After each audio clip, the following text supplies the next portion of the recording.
He was just your everyday great kid. He was the student and the friend and the classmate that left an impression on you. And 14-year-old Cody Schmidt has forever left an impression on Chaparral High School with this climbing wall built in his honor. But most important to his parents, this automated external defibrillator, known as an AED. Delivering shock. It was December 2002 when Cody Schmidt collapsed in gym class at Chaparral High School. There wasn't any kind of warning for her to see. It was that quick. Cody died from an undiagnosed heart defect. You have no idea what it's like losing a child. But his parents believe Cody could have survived if the school had an AED. We can't guarantee this would have saved Cody. We never have said that. All we know is that there have been too many children that have died. Over 7,000 children die every year from cardiac arrest. So Dale and Sharon Schmidt have made it their mission to get an AED into every Douglas County school. There's something calling us to make sure that this never ever happens again. Or if it does, we have every technology out there available. So far, the Schmidts, with help from Parkwood Venice Hospital, have helped get more than 20 defibrillators placed inside Douglas County schools.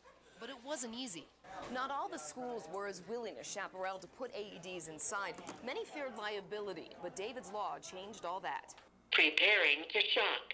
David's Law is named after a 12-year-old Littleton boy who doctors say could have been saved with an AED. It requires schools to accept donations of AEDs or money for the purchase of AEDs. But almost 2 years after the law went into effect, hundreds of schools still do not have defibrillators. Delivering shock. In Parker, Dale Cedars, 7 News.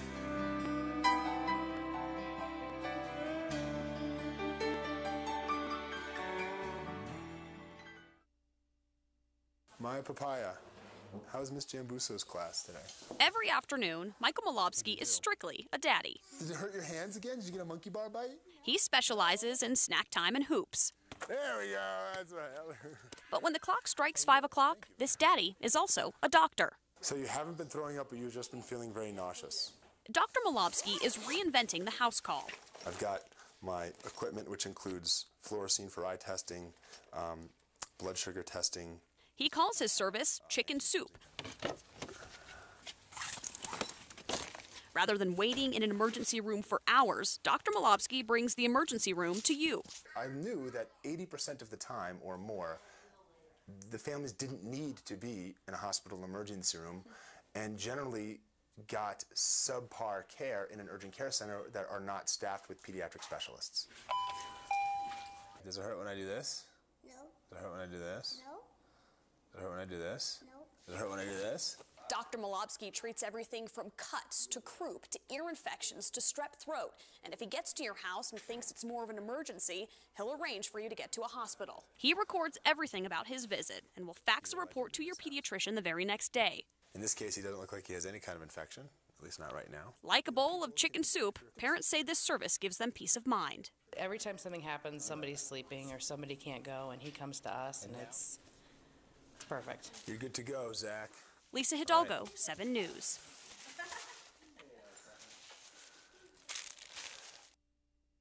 Can you say hello?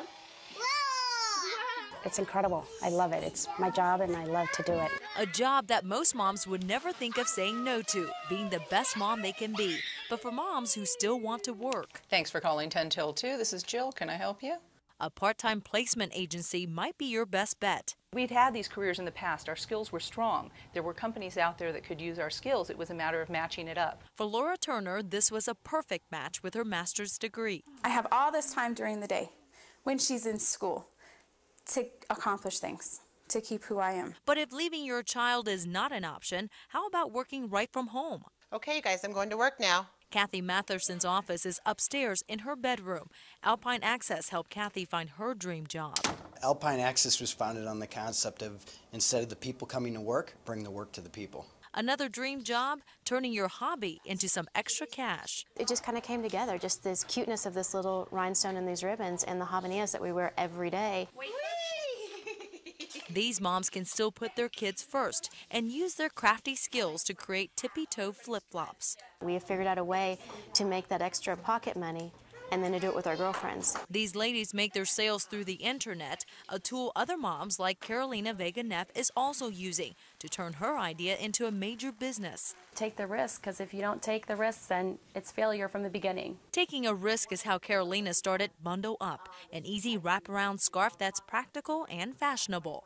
I wanted to market a product that would make a difference, and I wanted to give back. Giving back to the Susan G. Komen Foundation helped her market her product. She's now talking to retail stores. There are many moms out there with original ideas, and there are books that can help you get started, including this one, Secrets of Millionaire Moms. They were able to see problems as opportunities. Opportunities that moms behind Quick Zip Crib Sheet hope others with ideas will act on, giving moms more options to find that balance at home.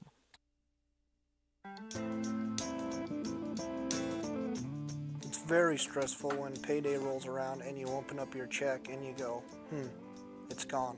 It's imperative the Thorne family lead a life of modesty if they want to keep their 2-year-old son Sterling alive. Copay, it has the prescriptions, the to and from the doctors, taking the time off work, missing daycare, even though we still have to pay for daycare when we're not there.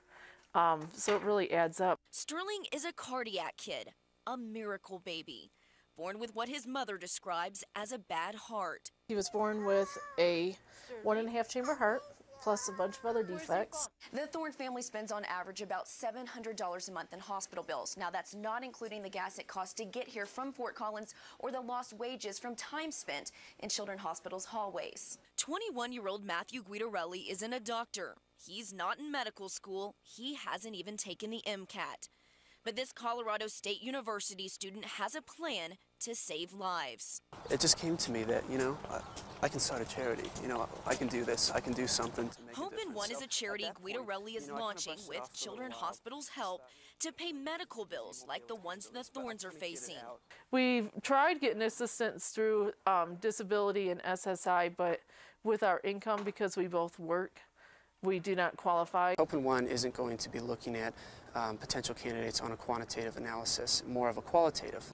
At least one little boy and his family are banking on Hope in One's success. We're one, but we're not the same. We get to carry each other. Putting their faith in a student who wants to save lives, but is still years away from the operating room. In Fort Collins, Jane Slater, 7 News.